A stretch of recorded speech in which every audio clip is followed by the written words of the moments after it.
IRCC Webform is an official way to communicate with the IRCC, and this can be used when you have an ongoing immigration or citizenship application.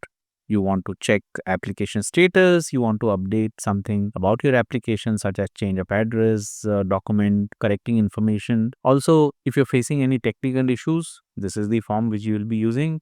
You'll also use this to report lost or any misdirected communication or correspondence. You didn't receive any expected letter, email, or decision, and also request urgent processing in case under specific compassionate or humanitarian ground. In case you want to seek any clarification, this is the form where you will ask and do that specific communication with IRCC regarding your file. This is not for new application. It is only for the inquiries related to application already submitted or issues with IRCC service. So just be aware of that.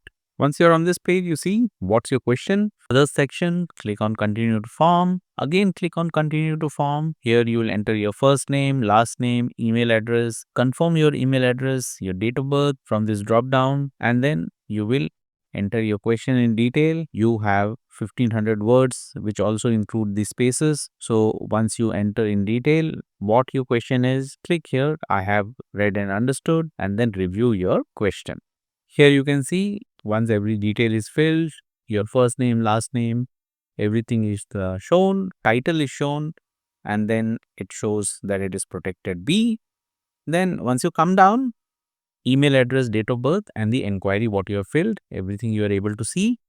Once you have reviewed this, you can go and submit your request. Once you submit, you will get notified that the submission has been made.